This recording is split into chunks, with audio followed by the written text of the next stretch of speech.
அதிமுகவும் தேமுதிகவும் ஜெயலலிதா விஜயகாந்த் சேர்ந்தா தலையே போயிரும், 40 சீட்டும் போயிரும்.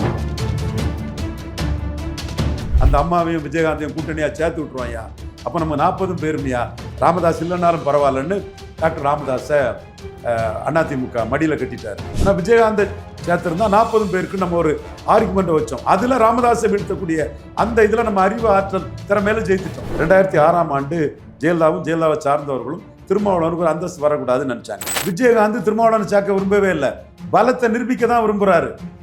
விஜய் மாதிரி ஓடிட்டு தெரியல, சுத்த வீரரான்னாரு. தமிழக பாஜக தலைவர் அண்ணாமலை இதுல துணைக்கு இருக்கலன்னா எடப்பாடி அதை முழுக்க நம்பியிருக்க மாட்டாரு. அண்ணாமலை அவரை நம்பி அந்த ஓட்டுக்கு உரிய சீட்டு வாங்காம விட மாட்டாரு. அன்னைக்கு ஜெயலலிதா விஜயகாந்த் சேர்க்கிறதா இல்லை, அன்னைக்கு விஜயகாந்த் திருமாவளவன் சேர்க்கிறதா இல்லை, இன்னைக்கு சீமானும் தனிச்சு போறதான் உறுதியா இருக்காரு. 2009ஆம் ஆண்டு ஜெயலலிதா விஜயகாந்த் கூட கூட்டணி சேரவே விரும்பல. என்ன நினைச்சாங்க, 9 மக்களவையில் விஜயகாந்த் கீழே போட்டு 11 சட்டமன்றத்தில் நம்ம டேம்ஸுக்கு அவர் வருவாருங்கிறது தான் ஜெயலலிதா அம்மையாருக்கு கணக்கு.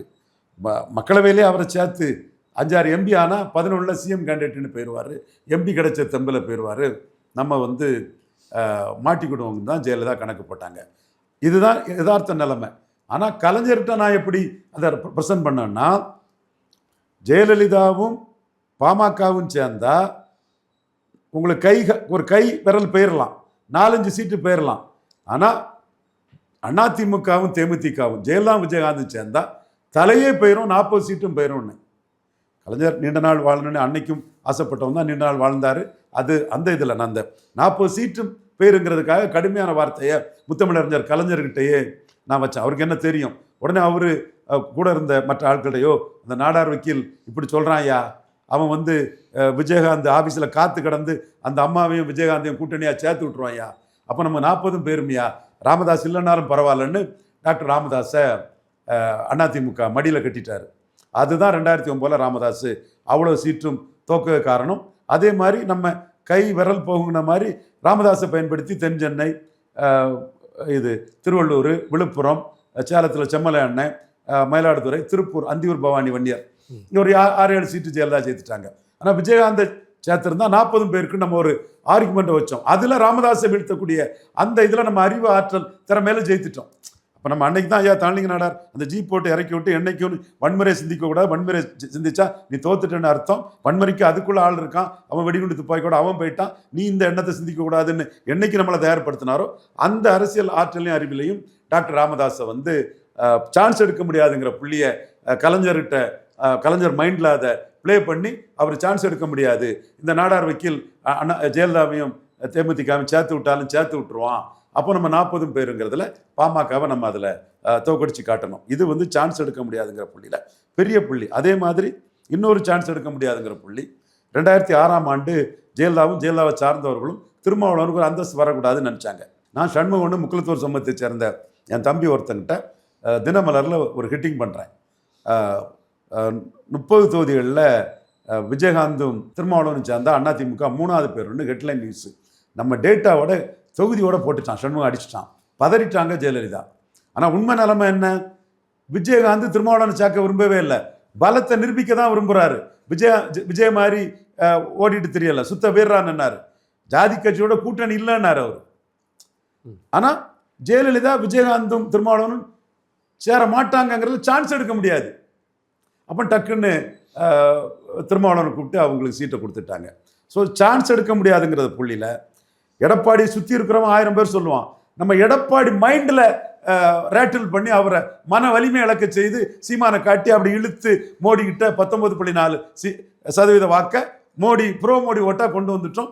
மோடிக்கு நாம் செய்த சாதனைன்னு பிஎம்ஓலேருந்து நம்மளை பாராட்டுறாங்க. அருமையாக பண்ணிட்டீங்கயா, கூட்டணிக்கு பார்லிமெண்ட்டுக்கே வராதவரை சீமானுக்கு 8.2 காட்டி அப்படி வலிக்கு கொண்டு வந்துட்டீங்களேன்னு பாராட்டுறாங்க. இதுதான் உண்மை நிலைமை. இது எடப்பாடி பழனிசாமி மனசுக்கு தெரியும். அன்னைக்கு ராமதாஸை வீழ்த்துறதுக்கு நாம் கலைஞர் மனசில் போராடணும், கலைஞர் மனசில் அதில் நம்ம சாதிச்சோன்னு நினச்சி அவர் அச்சப்பட்டு ராமதாஸை தள்ளி விட்டுக்கிட்டு ராமதாஸை தோக்கடிச்சும் காட்டினார். நமக்கு அந்த நோக்கமும் இருந்தது. அதே மாதிரி இன்னைக்கு சீமானை காட்டி எடப்பாடி பழனிசாமியை மோடிக்கிட்ட கொண்டு வந்துட்டோம். இதுக்கு நமக்கு துணை நின்றது தமிழக பாஜக தலைவர் அண்ணாமலை இதில் துணைக்கு இருக்கலன்னா எடப்பாடி அதை முழுக்க நம்பியிருக்க மாட்டார். நம்ம சசிகலா விஷயத்தில் ஜெயித்த மாதிரி இதுலேயும் ஜெயித்துருவானோங்கிற அச்சம் அவங்களுக்கு உண்டு. என்றாலும் அண்ணாமலை மெயின். அடுத்து ஆடிட்டர் குருமூர்த்தி பிரிவினவாதத்தை விட்டு அண்ணா திராவிட நாடை விட்டு சீஃப் மினிஸ்டர் மாதிரி நீங்களும் மகுடம் சூடலாம் சீஃப் மினிஸ்டர் ஆகலாங்கிற பாணிக்கு துக்ளக்கில் எழுதினதும் இது ரூட்டில் இப்படி போகுது ரூட்டு சீமானை ப்ரொஜெக்ட் பண்ணிடுவாங்களோ அதில் நம்ம சான்ஸ் எடுக்க முடியாதுன்னு உள்ளே வந்துட்டார். இப்போ மீண்டும் நான் இதை ஏன் சொல்கிறோம்னா, அன்னைக்கு ஜெயலலிதா விஜயகாந்த் சேர்க்கிறதா இல்லை, அன்னைக்கு விஜயகாந்த் திருமாவளவன் சேர்க்கிறதா இல்லை, இன்னைக்கு சீமானும் தனிச்சு போகிறதுல தான் உறுதியாக இருக்காரு, 214 போகிறது தான் உறுதியாக இருக்காரு. ஆனால் சான்ஸ் எடுக்க முடியாதுங்கிற புள்ளியில் நம்ம எடப்பாடியை லாக் பண்ணோம். மீண்டும் இதே சான்ஸ் எடுக்க முடியாதுங்கிற புள்ளியில தான் எடப்பாடியை ஃபைட் பண்ணுவோம், விட்டுட்டு போக மாட்டோம். மோடிக்கும் நன்மை தேவை இருக்குது.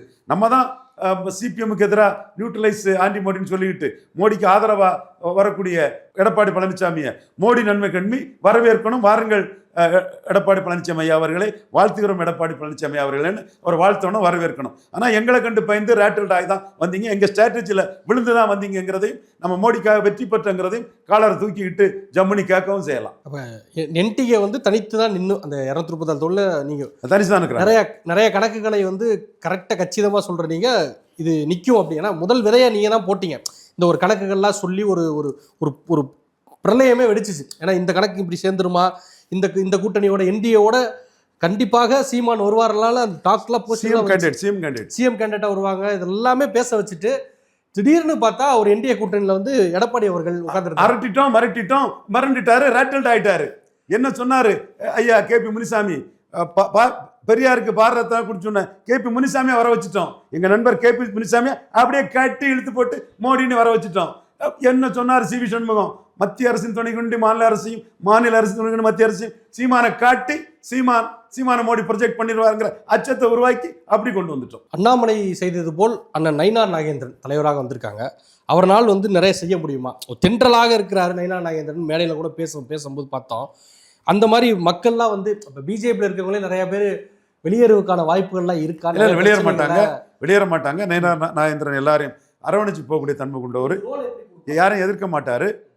அவர் தலைவராக இருக்கும்போது கட்சி 60 சீட்டு வாங்கணும், அதிமுக 120 சீட்டுன்னா இவர் 60 சீட்டுன்னு வாங்கணும் தான் நினைப்பார். ஸோ அந்த 60 சீட்டு அவர் வாங்கக்கூடிய அளவுக்கு தான் டெல்லியிலேயும் இங்கேயும் அவருக்கு அரசியலை பண்ணுவார். அதில் அண்ணாமலைக்கு ரோல் வந்து பெருசாக இருக்கும். அண்ணாமலை வந்து அவரை நம்பி வந்து அந்த ஓட்டுக்கு உரிய சீட்டு வாங்காமல் விட மாட்டார்.